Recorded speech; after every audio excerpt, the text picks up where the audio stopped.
So beautiful people, Ciryl Gane's last fight versus Tom Aspinall here in Abu Dhabi, I was there, I was live, and I saw the man front and center. And listen, I gotta be honest, so many great fighters were on the card, but the man who impressed me the most, even though the fight didn't last long, Ciryl Gane. I mean, the man is a heavyweight, but I swear to you guys, he's probably one of the fastest humans I have ever seen fight live. And listen, I've watched so many, generational athletes. I watched David Benavidez live, Devin Haney, Brian Norman, Anthony Yard, Abdullah Mason, Alexander Rakic, Bryce Mitchell, Said Nurmagomedov, and listen, the list goes on. Quillan Salkid when he knocked out Nasrat Hakparas with that head kick. But nobody, and I mean absolutely nobody, was as fast as Ciryl Gane. In that first round versus Tom Aspinall, Tom looked so dangerous. He was also so fast and light on his feet, and he was done in with that 1-2, even threw a head kick at one point. But Ciryl Gane, the way that he was moving in that cage was unlike anything I have ever seen fight live. And I haven't rewatched the fight. I'm not sure how it looked on TV, but while I was there, I was like, oh my God, this is the fastest man I've ever seen in my life.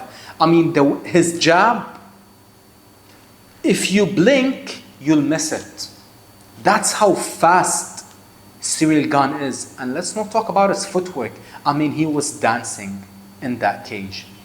He was circling towards Tom Aspinall's left all night long. And like I said, even though the fight didn't last long, but I was so impressed, and especially with the man's size. He's so big. And I met Ciryl Gane after the open workout actually, on the fight week. He was so nice, so humble, so gracious, but he's the biggest athlete I have ever seen, aside from Shannon Briggs. I met former heavyweight champion Shannon Briggs. I met him in New York City, just casually walking in downtown New York City, in Manhattan. And Shannon Briggs was by far the biggest man I have ever seen, biggest athlete I've ever seen like in person. His hand was this big. I kid you not.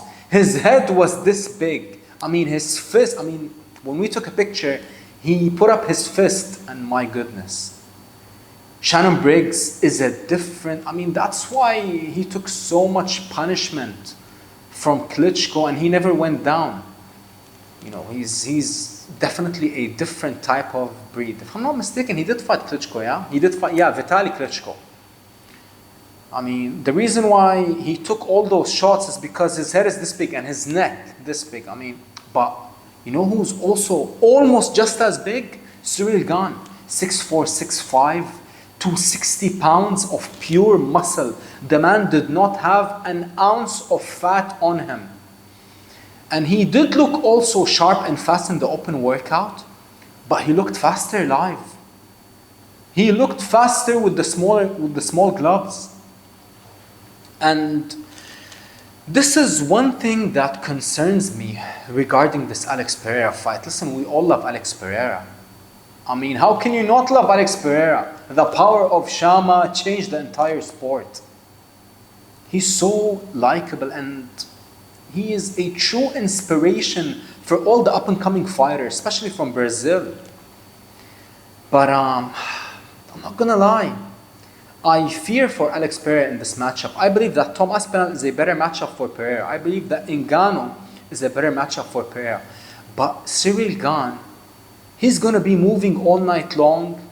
And mark my words, you will see on Sunday, he will be in the southpaw. He is a switch hitter, but he will be predominantly in the southpaw stance, flicking that southpaw jab and dancing and circling towards Alex Pereira's left.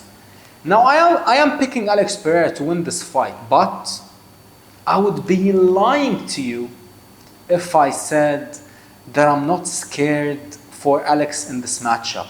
He just came into fight week. I saw this article on MMA Junkie.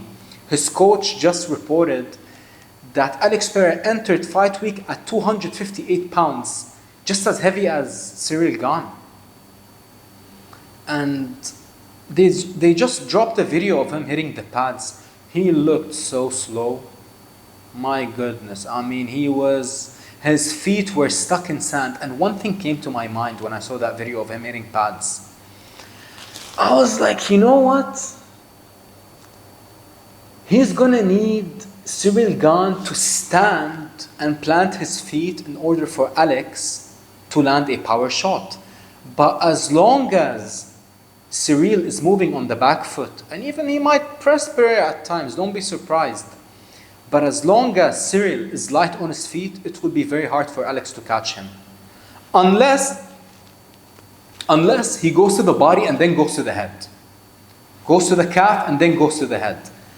But if he's just going to straight box Ciryl, it's going to be a long night for Alex. And you know, so many questions that are unanswered. How will Alex Pereira's conditioning be at heavyweight? His chin will be better, but he's going to be getting hit by the heaviest man he's ever fought. You know, Ciryl Gane is a true, and I mean a true heavyweight.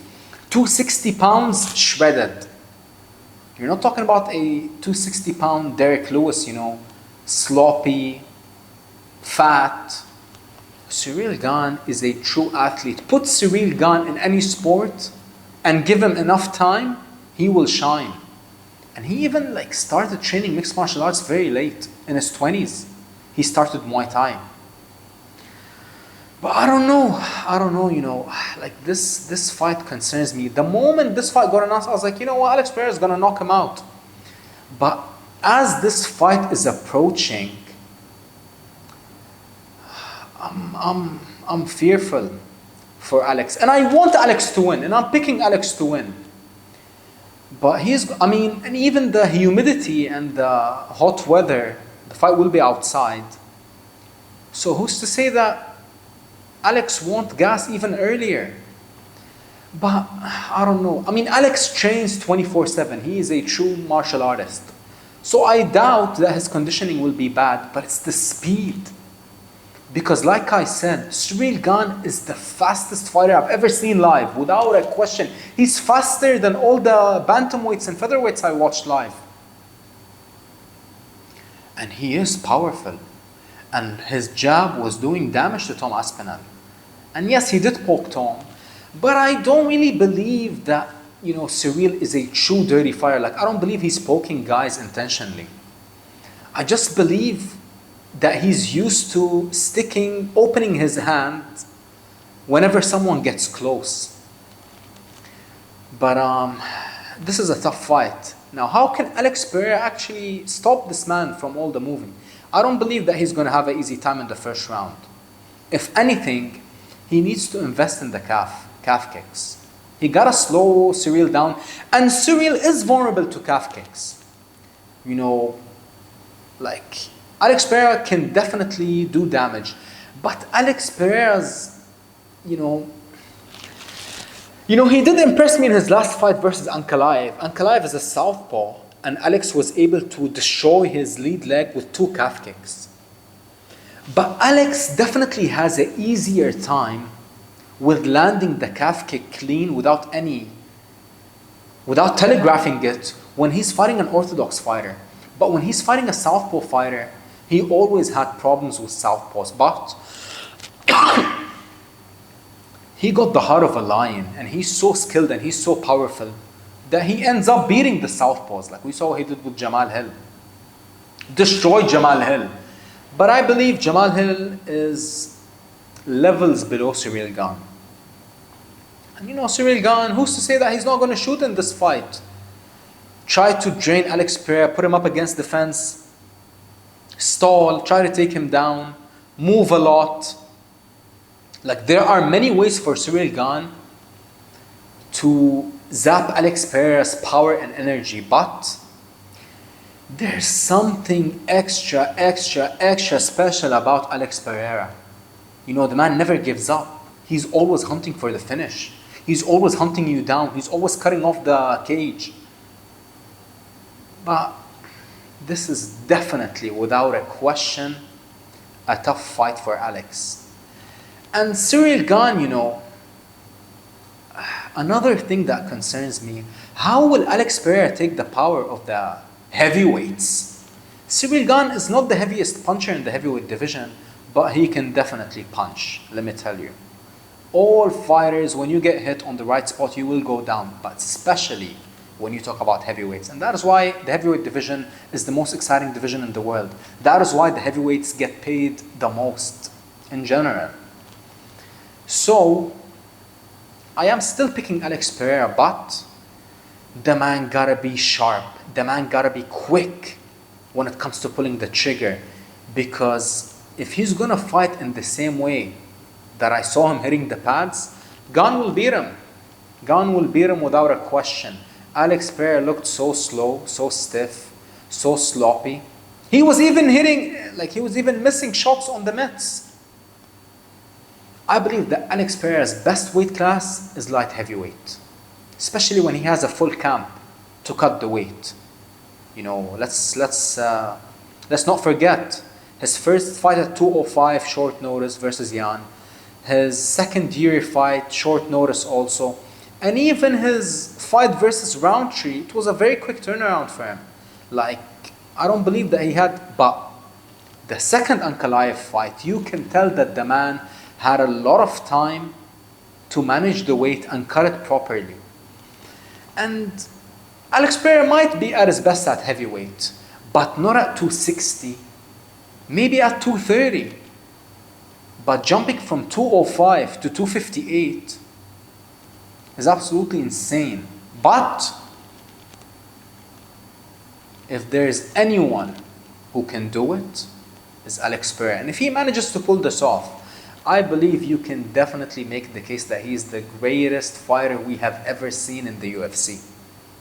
Nobody has won 3 belts, and nobody got the resume of Alex Pereira, especially in the heavier weight classes. Look at John Jones' resume and look at Alex Pereira's resume.